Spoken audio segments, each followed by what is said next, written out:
Hello everyone. तो आज हम आईपीसी डिस्कस करने वाले हैं। ये हमारा फर्स्ट लेक्चर है आईपीसी में, इंडियन पेनल कोड 1860 में।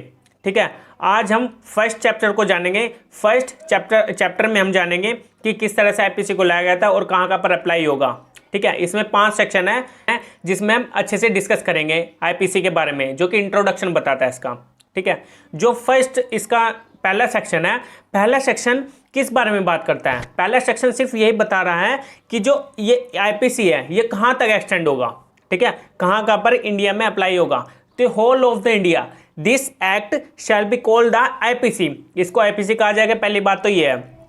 ठीक है, and shall extend to the whole of India, मतलब कि ये पूरी इंडिया में अप्लाई होगा आईपीसी 1860। ठीक है, तो ये फर्स्ट इसका सेक्शन बताता है। और मैं आपको आईपीसी में जो हिस्ट्री है इसकी, आईपीसी की हिस्ट्री, इसको किस तरह से लाया गया था आईपीसी में, सबसे पहले मैं आपको बता दूं 1833 में। ठीक है, 1833 में ये लाया गया था फर्स्ट इंडियन लॉ कमीशन, जो कंस्टिट्यूट किया गया था फर्स्ट इंडियन लॉ कमीशन 1833 में। और फिर 1834 में फर्स्ट इंडियन लॉ कमीशन बनाया गया था। ठीक है, फर्स्ट इंडियन लॉ कमीशन 1834 में बनाया गया, जो कि इसके प्रेसिडेंट थे मैकॉले, जिन्होंने ड्राफ्ट किया था आईपीसी को। ठीक है, इसमें और भी अदर मेंबर्स थे, मेंबर्स कमिश्नर एमसीलियोड, एंडरसन, मिलेट्स, जो कि ये मेंबर्स थे कमीशन के। ठीक है, जिनको कमिश्नर कहा गया। तो ये मैंने आपको बता दिया 1834 में फर्स्ट इंडियन लॉ कमीशन आया। उसके बाद क्या हुआ? उसके बाद 1837 में ड्राफ्ट किया गया कोड, और फिर उसको सबमिट किया गया टू दी गवर्नर जनरल थे जो इन काउंसिल, जो गवर्नर जनरल इन काउंसिल थी 1837 में। 14 अक्टूबर 1837 में इसको ड्राफ्ट करके सबमिट किया गया था to the governor general of in council. और जो इसका आगे का जो प्रोसेस था वो था कि जो इसका कॉन्स्टिट्यूशन था उसके जो कॉन्स्टिट्यूट किया गया था सेकंड लॉ कमीशन 1845 में। फिर दोबारा से सेकंड लॉ कमीशन लाया गया 1845 में। ठीक है, और उसके बाद report of the second Indian law commission on the draft penal code, इसको जो ड्राफ्ट किया गया था सेकंड इंडियन लॉ कमीशन को 1845 के बाद, इसको ड्राफ्ट 2 पार्ट में किया गया 1846 में और 1847 में। ठीक है, इसको रिपोर्ट किया गया 2 बार। और फिर उसके बाद जो गवर्नर जनरल काउंसिल जो ड्राफ्ट किया गया था revise and presented to the governor general council 1856 में, इसको रिवाइज किया गया ड्राफ्ट कोड को। ठीक है, जो ड्राफ्ट किया था और उसको रिवाइज किया गया, उसको प्रेजेंट किया गया to the governor general council 1856 में। और फिर revision by dean by Bethune and Peacock, जो कि लॉ मेंबर्स थे, उन्होंने इसको रिवीजन किया। ठीक है, जो ड्राफ्ट कोड था, और उसके बाद पास किया गया इस कोड को 6 अक्टूबर 1860 में आईपीसी को पास कर दिया गया। ठीक है, इसके बाद इसको लागू कर दिया गया 1860 में। ठीक है, तो ये 6 अक्टूबर 1860 में लाया गया था, पास किया गया था। तो ये इसकी एक हिस्ट्री थी छोटी सी। ठीक है, जिसमें मैंने आपको हिस्ट्री में बहुत ही सिंपल शब्दों में आपको बता दिया है कि इसकी क्या हिस्ट्री थी और इसको किसने ड्राफ्ट किया था। मैकॉले ने इसको ड्राफ्ट किया था। ठीक है, और इसको किस कमीशन के द्वारा लाया गया और कब लाया गया। ठीक है, तो ये फर्स्ट सेक्शन इसकी हिस्ट्री, और ये कहाँ तक एक्सटेंड होगा, ये होल ऑफ इंडिया एक्सटेंड होगा, ये मैंने आपको बता दिया है।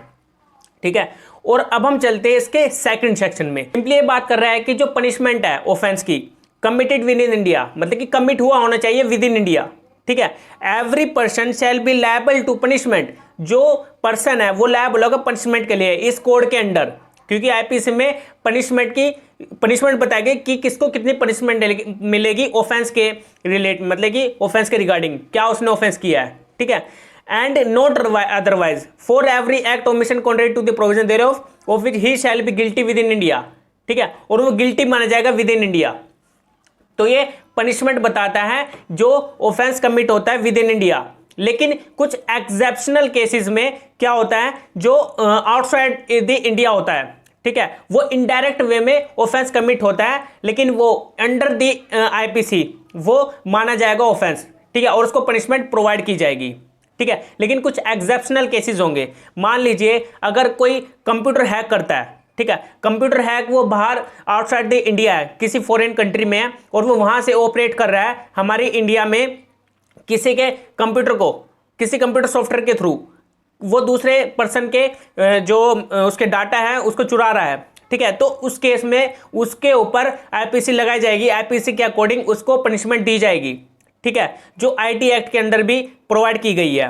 तो इसके अकॉर्डिंग उसको पनिशमेंट दी जाएगी, क्योंकि वो इनडायरेक्ट वे में वो क्या कर रहा है, इंडिया में ही थेफ्ट कर रहा है, थेफ्ट भी कर रहा है डाटा की, और वो उसमें जो उसका ऑफेंस है वो कमिट किया जा रहा है विद इन इंडिया, लेकिन वो आउटसाइड द इंडिया है, तो इसको एक इनडायरेक्ट वे में ऑफेंस कमिट कहा जाएगा। ठीक है, तो उसको भी आईपीसी के अकॉर्डिंग पनिशमेंट दी जाएगी। सेक्शन 3 में, सेक्शन 3 किस बारे में बात करता है? सेक्शन 3 भी यही बताता है कि बियॉन्ड दी आउटसाइड इंडिया, मतलब कि punishment of offences committed beyond but which by law may be tried within India, लेकिन उसका जो ट्रायल है वो विद इन इंडिया चलेगा। ठीक है, punishment of offences committed beyond, जो ऑफेंस कमिट हुआ है बियॉन्ड दी इंडिया, मतलब कि outside the territory of India.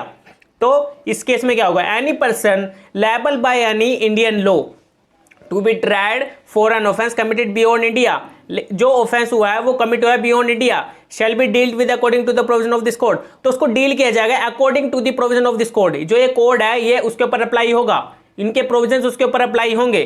ठीक है, for any act committed beyond India, जो एक्ट हुआ है committed beyond India in the same manner as if such act had been committed within India, और उसको भी समझा जाएगा कि वो ऑफेंस कमिट हुआ है विद इन इंडिया।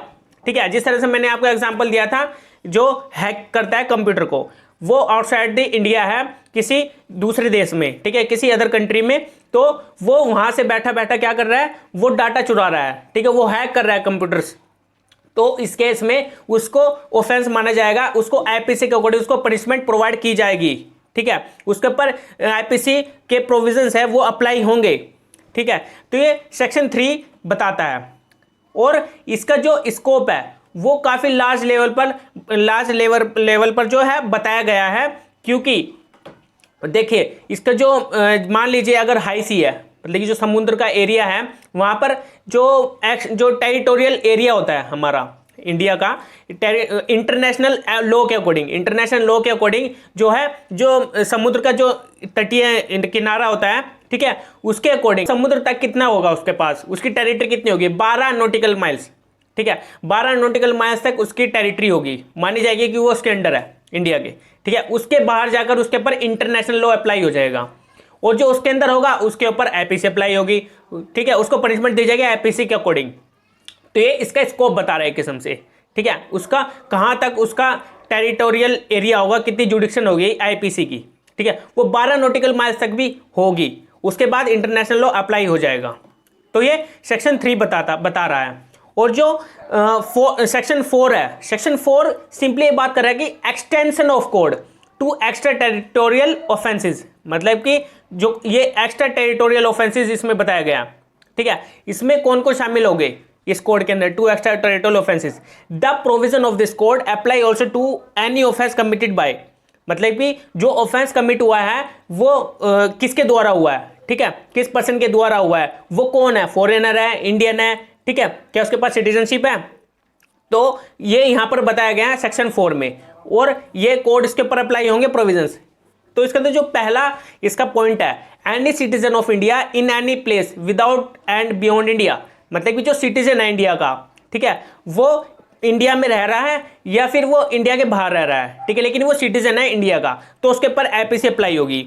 और जो सेकंड पॉइंट है, any person on any ship or aircraft registered in India whether it may be, मतलब कि कोई एयरक्राफ्ट है, ठीक है, या कोई शिप है, तो वो रजिस्टर्ड है इंडिया में। ठीक है, अगर वो रजिस्टर्ड है इंडिया में, अगर वो बाहर है इंडिया के, तो उस केस में उसके ऊपर आईपीसी अप्लाई होगा।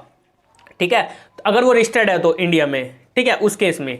तो ये 2 पॉइंट है इसमें, जिसमें एक्स्ट्रा टेरिटोरियल ऑफेंसेस की बात की गई है। अगर वो एक्स्ट्रा टेरिटोरियल से बाहर जाकर इंडिया के, तो उस केस में वो पर्सन कौन होगा, ठीक है, रजिस्टर्ड होगा, जो शिप है, एयरक्राफ्ट है, ठीक है, और जो सिटीजन होगा इंडिया का। तो ये 4 सेक्शन बता रहा है। एक्सप्लेनेशन, इसमें एक्सप्लेनेशन भी दी गई है। जो ऑफेंस है, in this section the word offence includes every act committed outside India which if committed in India would be punishable under this code। अगर कोई ऑफेंस कमिट हो रहा है आउटसाइड द इंडिया, तो उस केस में वो माना जाएगा कि वो कमिट हुआ है इंडिया में, would be punishable under this code, उसको पनिश किया जाएगा अंडर दिस कोड के अकॉर्डिंग। ठीक है, तो ये 4 सेक्शन बता रहा है। और आगे के जो फर्दर सेक्शंस है, जो फर्दर सेक्शन 5 है, certain law not to be affected by this act, मतलब कि कुछ लॉज है जो अफेक्ट नहीं करेंगे इस एक्ट को। Provision of any act for punishing mutiny and desertion of officer, soldier, sailor और airman in the service of government of India और the provision of any special और लोकल लॉ, मतलब कि जो ये सेक्शन 5 है, सेक्शन 5 किन पर्सन पर अप्लाई नहीं होगे, ठीक है, मतलब कि जो सेक्शन 5 के अकॉर्डिंग जो ये कोड है आईपीसी, वो किन पर अप्लाई नहीं होगा, वो अप्लाई नहीं होगा जो पनिशमेंट देनी है किसी पर्सन को, किसी ऑफिसर को, कोई सोल्जर है, कोई सेलर्स है एंड एयरमैन जो कि सर्विस में है गवर्नमेंट ऑफ इंडिया की, ठीक है, जो सर्विस कर रहे हैं गवर्नमेंट ऑफ इंडिया के लिए, तो जो उनके रिगार्डिंग उनके लिए अदर प्रोविजंस होते हैं जो कि स्पेशल और लोकल लॉ के अकॉर्डिंग उनको पनिशमेंट प्रोवाइड करते हैं, लेकिन उनके ऊपर आईपीसी फिर अप्लाई नहीं होगा अगर कोई गवर्नमेंट सर्विस में है, तो जो कि ऑफिसर, सोल्जर्स, सेलर्स और एयरमैन है, तो उनके ऊपर आईपीसी अप्लाई नहीं होगा, उनके लिए स्पेशल और लोकल लॉ अलग से होते हैं, ठीक है। तो आज हमने आईपीसी ये 5 सेक्शंस को अच्छे से डिस्कस कर लिया है। अगर आपको कोई भी डाउट हो, ठीक है, तो आप मुझे टेलीग्राम चैनल पर ज्वाइन होकर पूछ सकते हैं, या फिर आप मुझे वीडियो के कमेंट बॉक्स में जाकर मुझसे पूछ सकते हैं, ठीक है। आज के लिए इतना ही था, आगे के फर्दर सेक्शंस हम अच्छे से डिस्कस करेंगे, ठीक है।